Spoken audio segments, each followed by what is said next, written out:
कोड़ के साला टमाटरवा सुखाता ना ना ना ना बुझाता कि सुखाता। आज इनका के कोड़ के पूरा आ शाम के हम जाके बाबा से कहम बाबा तनी सा पटा देती न तो ठीक हुई तक सुखाता हमार टमाटर। आज दम टमाटर पटा देवे के बा।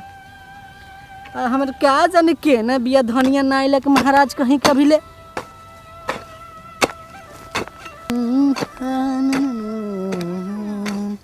अरे हरि जी के दीप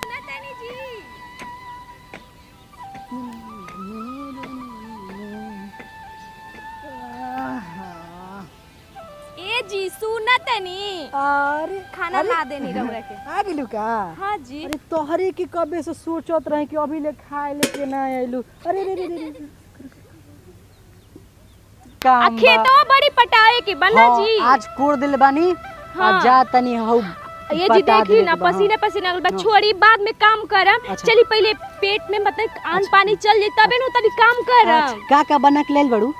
ए जी अच्छा काल के तो आटा रहे रात के गेहूं तक खत्म हो गइल बाटे। हाँ। रोटी बनैले बानी अब प्याज ले ले बानी अचार वाला ले हाँ, आमों के अचार ले अच्छा, हाँ। और टमाटर की सलाद बनैनी है जी। हां अरे तो बड़ा नीमन बड़ू।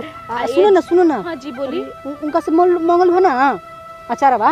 हाँ उन दीदी से मांग के लाइल बनी रहुआ के। चली ना ए जे खाइम ली अरे ना ना और या पर टमाटर खराब न हो जाए। हां हां चली छोड़ दम पनी लेते नहीं चला। चली आई। हां कितना मानी ला हमरा के। अरे तहारा के नाम मानम तू हमारे धनिया बाड़ू।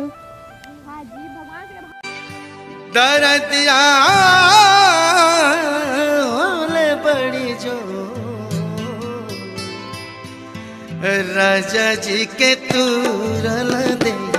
दरदिया होले बड़ी जो राजा जी के तूरल देही। माई तो ना आई बाकी देखी ना हमर चाची के लइका बेटे नो सनुआ ओकर बियाह बा। अच्छा हाँ तो ए जी कहानी है नो कि झुमका तो हमार ना चढ़ रहे झुमका आपके बनवा दे हम ना। अरे झुमका के का तू बात कइले हमरो मन बा कि तारा के हम झुमका बनवा देती।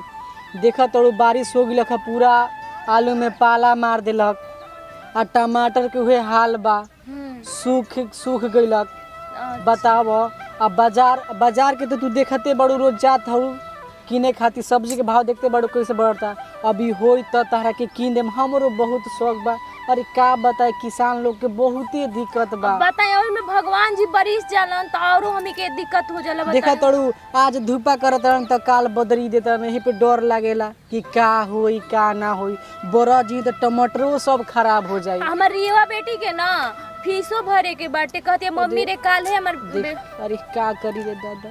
अच्छा जाए द हो अब किदन टमाटर मन लगा के कइले बनी खेती अब पक्का दम अब किदन तार झुमका बनवा दे। हाँ ये सूरज भगवान अब की कोनो चीज ऐसे ना तो ना बाढ़ आई ना पानी आई तो हमार खेती अच्छा से रही ना। दम दम भगवान से गुहार कर अब किदन दम तार पक्का हम बनवा दे। दू जौन का बूस तवन हम तार के बनवा। छोड़ी सब के बात है छोड़ी खाना ना खाए ना छोड़ जात नहीं बहुत कोने के बाद तू जा हम कोन के शाम ले लौट जेम ठीक नु जा थोड़ा सा भी खा लेती। अरे जाए दो हम सब है देख तड़ू कपारे पड़ल बा कोड़े के बा पूरा लौकत है बीघा के बीघा। चल जी घरे ठीक बा ताई बड़ी मेहनत करीला कितना हमरा के प्यार करीला। हे भगवान सातों जन्म में ऐसे ही हमार मदद मिले। दरदिया होले बड़ी जो राजा जी के तूरल देही। दरदिया